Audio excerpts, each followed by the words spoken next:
नमस्कार, मैं हूं आपके संग नित्यम मंत्र यंत्र तंत्र वास्तु के विशेष कार्यक्रम के साथ। महाशिवरात्रि के दिन ऐसा मानते हैं कि भगवान शिव हर शिवलिंग में मौजूद होते हैं। इस दिन भगवान शिव की पूजा करने से भक्तों की हर इच्छा भी पूर्ण हो जाती है। महाशिवरात्रि के दिन कुछ खास चीज़ों का ध्यान रखना बहुत ही ज़्यादा ज़रूरी है। कुछ लोग गलती करते हैं कि शिवलिंग पर ऐसी चीज़ें अर्पित करते हैं जो उन्हें अर्पित नहीं करना चाहिए। शिवलिंग पर क्या अर्पित नहीं करना है और क्या अर्पित करना है, इसके बारे में आज हम जानेंगे। क्योंकि जब आप मंदिर जाते हैं, शिवलिंग की पूजा करते हैं, तो अब ध्यान रखिए, शिवलिंग पर कुछ चीज़ ऐसे हैं जिसको भूल कर भी आपको अर्पित नहीं करना चाहिए, वरना आपका पूजा सफल नहीं होगा। भगवान शिव आपके ऊपर कोई कृपा दृष्टि नहीं बरसा सकते हैं अगर आपने गलती की। इसके साथ साथ हम लोग ये भी जानेंगे कि महाशिवरात्रि के दिन शिवलिंग पर आपको क्या चीज़ें अवश्य ही अर्पित करना चाहिए ताकि आपकी हर इच्छा पूर्ण हो जाए। इसके साथ साथ हम ये भी जानेंगे कि शिवलिंग पर क्या चढ़ाने से कौन से लाभ की प्राप्ति होती है। इसके अलावा प्रदोष काल की पूजा का क्या महत्व है, प्रदोष काल में पूजा करने से किस तरह से आपकी हर कामना पूर्ण होती है। इसके अलावा महाशिवरात्रि के दिन रात्रि की पूजा का बहुत ही ज़्यादा महत्व है। रात के समय में आपको क्या करना है और किस तरह से 4 पहर की पूजा आप करेंगे। अगर आप 4 पहर की पूजा करते हैं महाशिवरात्रि के दिन रात के समय में, तो ऐसा मानिए कि इसी बार आपकी जो कोई इच्छा है जो अभी तक पूर्ण नहीं हुआ है, वो इच्छा भी पूर्ण हो जाता है। साथ में आपको ये बताएंगे, जब आप महाशिवरात्रि के दिन द्वितीय पहर की पूजा करेंगे तो किस तरह से आपको धन की प्राप्ति होगी। तो बने रहिए हमारे साथ, हम आपको बताएंगे शिवलिंग पर भूल कर भी न चढ़ाए कुछ चीज़ें, साथ में क्या चीज़ अर्पित करना है, इसके बारे में भी हम चर्चा करेंगे। लेकिन इसके पहले अगर आप हमारे चैनल को सब्सक्राइब नहीं किए हैं तो कृपया इसे सब्सक्राइब कर लें तथा बेल बटन को दबाएं ताकि नए वीडियो का नोटिफिकेशन आपको तुरंत मिल जाए। हिंदू धर्म में सभी देवी देवताओं को प्रसन्न करने, उनकी आराधना करने के विशिष्ट तरीकों का वर्णन है। कुछ ऐसी सामग्रियां और विधियां होती है जो विशिष्ट आराध्य देव को बहुत पसंद होती है। उनकी पूजा में उन सामग्रियों का प्रयोग मनोवांछित फल प्रदान करती है। लेकिन कुछ ऐसी सामग्रियां भी होती है जिनका प्रयोग करना उल्टा परिणाम हो सकता है। इसीलिए आपको ध्यान रखना है कि महाशिवरात्रि के दिन क्या चीज़ें आपको अर्पित करनी है और क्या चीज़ें शिवलिंग पर अर्पित नहीं करनी है। भगवान शिव बहुत ही जल्द प्रसन्न भी होते हैं और क्रोध के कारण बहुत जल्द रौद्र रूप भी धारण कर लेते हैं। भगवान शिव को भांग धतूरे का चढ़ावा बहुत पसंद है, पर कुछ ऐसी सामग्रियां हैं जिनका उपयोग शिव आराधना के लिए शिव पूजा के दौरान बिल्कुल भी नहीं करना चाहिए। शिव पुराण के अनुसार शिव भक्तों को कभी भी भगवान शिव को तुलसी, हल्दी और सिंदूर सहित कुछ ऐसी वस्तु है जिसको बिल्कुल भी अर्पित नहीं करना चाहिए।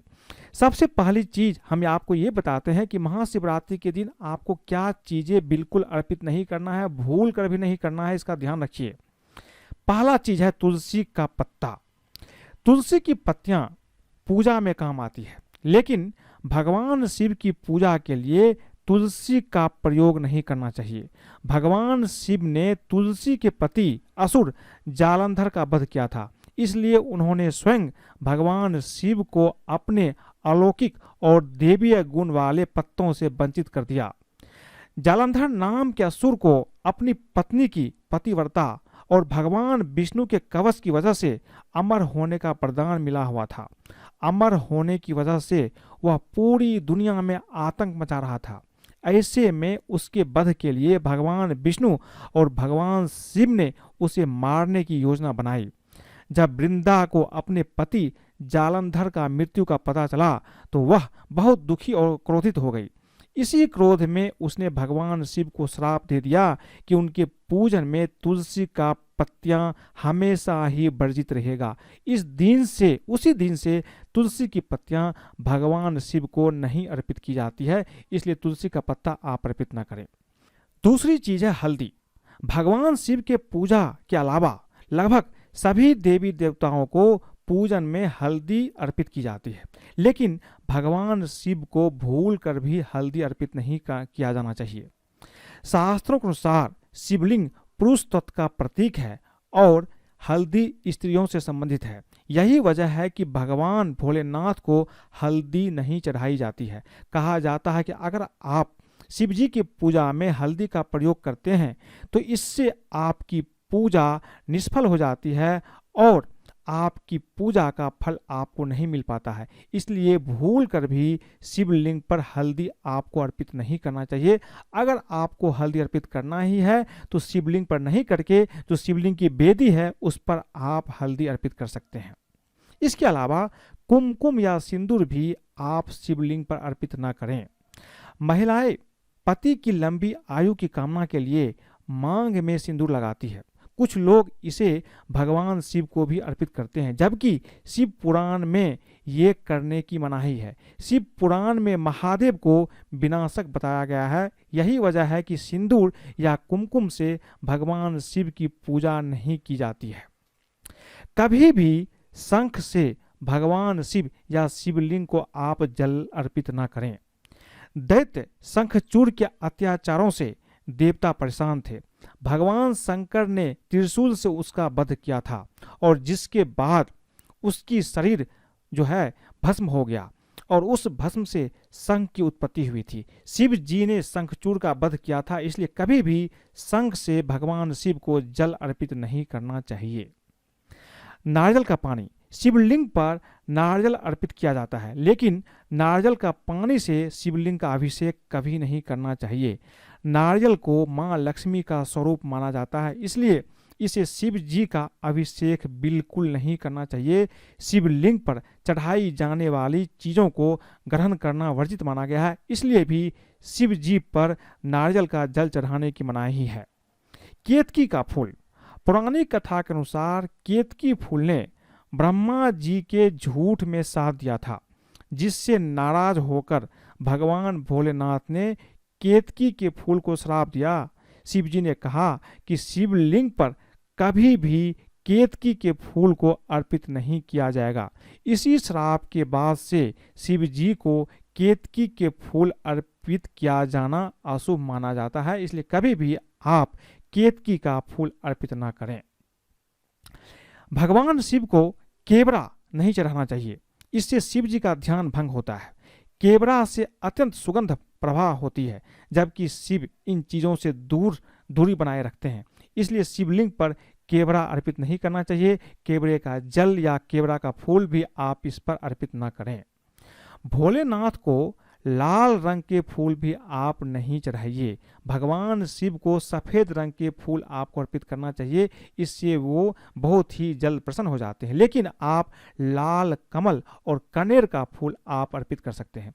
भगवान शिव को सफ़ेद चंदन से आपको तिलक करना चाहिए। कभी भी लाल या पीले चंदन से भगवान शिव का अभिषेक नहीं करना चाहिए। कभी भी शिवलिंग पर आप लाल या पीले रंग का चंदन आप अर्पित ना करें। इसके साथ साथ टूटे चावल। भगवान शिव को हमेशा अक्षत यानी कि साबुत चावल अर्पित की जाती है, इससे धन की प्राप्ति भी होती है। लेकिन भूल कर भी टूटा हुआ चावल भगवान शिव को अर्पित ना करें, क्योंकि टूटा चावल अपूर्ण और अशुद्ध होता है, इसलिए यह शिव जी को नहीं चढ़ता है। भगवान शिव को जल हमेशा पतली धारा में ही अर्पित करें, धीरे धीरे अर्पित करें। बहुत लोग क्या करते हैं, लोटे में जल लेते हैं, एक ही बार में जल को शिवलिंग पर उड़ेल देते हैं। ऐसा आपको नहीं करना है। जब भी आप जल अर्पित करते हैं तो जल की पतली धारा, जितनी पतली धारा धीरे धीरे अर्पित करेंगे उतना आपको लाभ की प्राप्ति होगी। बेलपत्र भगवान शिव को बहुत ही ज़्यादा प्रिय होता है, इसलिए ये अवश्य ही अर्पित कीजिए। ऐसा मानते हैं कि 3 बेलपत्र महाशिवरात्रि के दिन अगर आप शिवलिंग पर अर्पित करते हैं तो 3 जन्मों का पाप आपका खत्म हो जाता है। बेलपत्र के बिना भगवान शिव की पूजा अधूरी मानी जाती है। इसके अलावा आप भांग धतूरे का भी चढ़ावा कर सकते हैं। गन्ने का रस, इत्र शिवलिंग पर आप अर्पित करें। घी, शहद, दही, दूध, शक्कर, इसको मिला करके आप पंचामृत बना करके भी अर्पित करें। साथ में इसे आप अलग अलग भी अर्पित कर सकते हैं। इसके अलावा एक चीज़ का ध्यान रखना है, शिव जी पर जब भी आप जल अर्पित करते हैं तो आप केवल तांबे या पीतल या अष्टधातु का ही प्रयोग करें। स्टील या लोहे के लोटे का प्रयोग आपको नहीं करना चाहिए। भगवान शिव की कभी भी पूरी परिक्रमा नहीं करना चाहिए। कभी भी शिवलिंग को, जो शिव गंगा है, जो बेदी है, उसको लांघना नहीं चाहिए। ऐसा करने से बहुत भारी पाप लगता है। शिवलिंग की हमेशा आधी परिक्रमा की जाती है। तो मैंने आपको बताई कि भगवान शिव की पूजा में क्या चीज़ें आपको ध्यान रखना है, क्या चीज़ अर्पित नहीं करना है। अब ये जानते हैं कि शिवलिंग पर क्या चढ़ाने से कौन से लाभ की प्राप्ति होती है। शिवलिंग पर जल और बेल पत्र तो अर्पित किया ही जाता है, लेकिन इसके अलावा बहुत कुछ और भी अर्पित की जाती है। भगवान शिव का कई प्रकार के द्रव्यों से अभिषेक किया जाता है और सभी तरह के अभिषेक का अलग अलग फल आपको प्रदान करते हैं भगवान शिव। शिव पुराण के अनुसार किस चीज से आप अभिषेक करेंगे तो आपको क्या फल की प्राप्ति होगी, इसके बारे में जानते हैं। आप हमारे साथ बने रहिए, ये बहुत ही काम का चीज है। कुसा जल से, यानी कि आप जल में कुसा डाल दीजिए, उससे आप शिवलिंग का अभिषेक करते हैं तो रोग और दुख से छुटकारा मिलता है। दही से अभिषेक करने पर भवन और वाहन की प्राप्ति होती है। गन्ने के रस से अभिषेक करने पर लक्ष्मी की प्राप्ति होती है तथा सभी सांसारिक सुखों की प्राप्ति भी होती है। मधु युक्त, यानी कि जल में थोड़ा सा मधु मिलाकर के अभिषेक करने पर धन की वृद्धि निश्चित रूप से होती है। किसी भी तीर्थ स्थान से जल ला करके उससे अभिषेक करने पर मोक्ष की प्राप्ति हो जाती है। इत्र मिले जल से अभिषेक करने से सारे रोग नष्ट हो जाते हैं। दूध से अभिषेक करने से पुत्र की प्राप्ति होती है। प्रमेह, जो डायबिटीज है, रोग की शांति तथा मनोकामनाएं भी पूर्ण होती है। शिवलिंग पर गंगा जल चढ़ाने से मनुष्य को भौतिक सुखों के साथ साथ मोक्ष की प्राप्ति भी होती है। गंगा जल से अभिषेक करने से ज्वर भी ठीक हो जाता है। घी से अभिषेक करने से वंश विस्तार होता है। शारीरिक दुर्बलता से मुक्ति मिलती है। अगर आपका शरीर कमजोर है, हमेशा आप बीमार रहते हैं, तो महाशिवरात्रि के दिन आप घी से भगवान शिवलिंग का अभिषेक अवश्य कीजिए। इससे वंश विस्तार भी होगा, आपकी शारीरिक दुर्बलता भी दूर होगा। सरसों के तेल से अभिषेक करने से रोग और शत्रुओं का नाश होता है, लेकिन आप ध्यान रखिए, सरसों के तेल से आप आम तौर पर अभिषेक न करें। अगर बहुत जरूरत हो, कोई शत्रु है जो आपका पीछा नहीं छोड़ रहा है, मरने जीवन की नौबत है, तभी आप सरसों तेल का प्रयोग करें। शुद्ध शहद से अभिषेक करने से पाप का क्षय होता है। टीबी या मधुमेह की जो समस्या है उससे भी राहत मिलता है। इसके अलावा शिवलिंग पर कच्चे चावल चढ़ाने से धन संपत्ति की प्राप्ति होती है। जो अक्षत है वो अर्पित करने से धन संपत्ति की प्राप्ति होती है। तिल चढ़ाने से समस्त पापों का नाश होता है। शिवलिंग पर जौ चढ़ाने से लंबे समय से चली आ रही परेशानी दूर हो जाती है। शिवलिंग पर गेहूं चढ़ाने से सुयोग पुत्र की प्राप्ति होती है। शिवलिंग पर जल चढ़ाने से परिवार के किसी सदस्य का तेज बुखार भी बहुत आसानी से कम हो जाता है। शिवलिंग पर दूध में चीनी मिलाकर चढ़ाने से बच्चों का मस्तिष्क तेज होता है। शिवलिंग पर आंकड़े के फूल चढ़ाने से सांसारिक बाधाओं से मुक्ति मिलती है और मोक्ष की प्राप्ति होती है। शिवलिंग पर समी के पेड़ के पत्तों को चढ़ाने से सभी तरह के दुखों से मुक्ति प्राप्त हो जाती है। तो आप इन चीज़ों की व्यवस्था कर लीजिए एक दिन पहले ही, और इन चीज़ों से महाशिवरात्रि के दिन भगवान शिवलिंग का अभिषेक अवश्य कीजिए। अब हम ये जानेंगे कि प्रदोष काल की पूजा का क्या महत्व है। देखिए, शिवरात्रि के दिन प्रदोष काल में जब दिन और रात मिल रहे हो तब भगवान शिव की पूजा अवश्य ही करना चाहिए। कहते हैं कि प्रदोष काल के समय भोलेनाथ साक्षात शिवलिंग में विराजमान रहते हैं। इस समय जो भी भक्त भगवान भोलेनाथ की आराधना करता है, जो भी इच्छा मांगता है, जो भी वर मांगता है, भगवान भोलेनाथ उनकी इच्छा अवश्य पूरी करते हैं। रात में पूर्व दिशा की तरफ दीपक जला करके ईशान कोण की तरफ मुंह करके पूजा करने से बहुत लाभ होता है और मन का भय चला जाता है और सिद्धि भी प्राप्त होता है। इसके अलावा रात्रि की पूजा, जैसा कि मैंने आपको बताया है कि बहुत ही ज़्यादा महत्वपूर्ण है, लेकिन रात्रि में 4 पहर की पूजा होती है। इस 4 पहर की पूजा में अगर आप भगवान शिव का अलग अलग चीज़ों से अभिषेक करते हैं तो निश्चित रूप से आपकी कामना पूर्ण हो जाती है। महाशिवरात्रि की पूजा सुबह में सब लोग करते हैं, इसमें कोई भी दिक्कत नहीं है, लेकिन महाशिवरात्रि की पूजा रात में करना बहुत ही ज़्यादा फलदायी साबित होता है। शिव जी को चारों पहर पूजने से मन की सारी मनोकामनाएं पूरी हो जाती है। महाशिवरात्रि पर अगर 4 पहर की पूजा करते हैं तो पहले पहर में दूध, दूसरे पहर में दही, तीसरे पहर में घी और चौथे पहर में शहद से पूजन की जाती है। हर पहर में जल का प्रयोग भी करना बहुत ही ज़्यादा जरूरी है। प्रथम पहर की पूजा संध्या के 6 बजे से लेकर के रात 9 बजे तक की जाती है। यही इस पूजा के लिए उत्तम समय होता है और इस पहर की पूजा करते वक्त भगवान शिव को दूध अर्पित करना चाहिए। साथ ही एक मंत्र है ओम नमः शिवाय, इस मंत्र का कम से कम आपको 108 बार जाप करना चाहिए। शिव स्तुति का भी आप पाठ कर सकते हैं। द्वितीय पहर की पूजा रात में 9 से लेकर के मध्य रात्रि में 12 बजे तक की जाती है। द्वितीय पहर की पूजा में भक्तों को भगवान भोलेनाथ को दही अर्पित करके जल से उनका अभिषेक करना चाहिए। ध्यान रखें कि इस पूजा में ओम नमः शिवाय मंत्र का जाप करना ना भूले। जब आप द्वितीय पहर की पूजा करेंगे यानी कि 9 से 12 के बीच में पूजा करेंगे तो इस समय मंत्र जाप बहुत ही ज़्यादा जरूरी है। और जब आप द्वितीय पहर में पूजा करते हैं तो आपको धन की प्राप्ति निश्चित रूप से होती है। तृतीय पहर की पूजा, शिव पुराण में तृतीय पहर की पूजा का समय मध्यरात्रि 12 से 3 बजे के बीच में बताया गया है। इस पूजा के समय आदि योगी का गाय के घी से तिलक कर अभिषेक कर उनकी पूजा करना चाहिए। तृतीय पहर में शिव शंकर का ध्यान करके शिव स्तुति और ओम नमः शिवाय मंत्र का जाप करना चाहिए। इससे आपकी जो आत्मा है उसका परमात्मा से मिलन हो सकता है।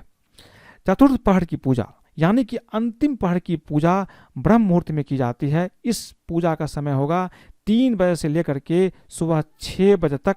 इस समय शिव शंभू का ध्यान करने से आपका भविष्य उज्जवल बनता है, व्यक्ति भवसागर से तर जाता है। चौथे पहर की पूजा में आपको शिवलिंग पर शहद लगाने के साथ भोलेनाथ का जलाभिषेक करना चाहिए। साथ ही पूजा में शिव स्तुति का पाठ करना चाहिए। ओम नमः शिवाय, ओम नमः शिवाय मंत्र का जाप भी करना चाहिए। इससे मोक्ष की प्राप्ति भी हो जाती है। तो आज मैंने आपको बताया कि 4 पहर की पूजा से क्या लाभ होता है, क्या चीज़ें शिवलिंग पर अर्पित करना चाहिए, क्या नहीं करना चाहिए और प्रदोष काल में किस तरह से आपको पूजा करना चाहिए। अगर आपको ये वीडियो पसंद आए तो कृपया इसे लाइक करें, सब्सक्राइब करें, अपने दोस्तों सगे संबंधियों के साथ भी शेयर करें ताकि वो भी इस उपाय को करते हैं तो उसके जीवन में भी भगवान शिव की कृपा निश्चित रूप से प्राप्त होती है। आज के लिए बस इतना ही। धन्यवाद।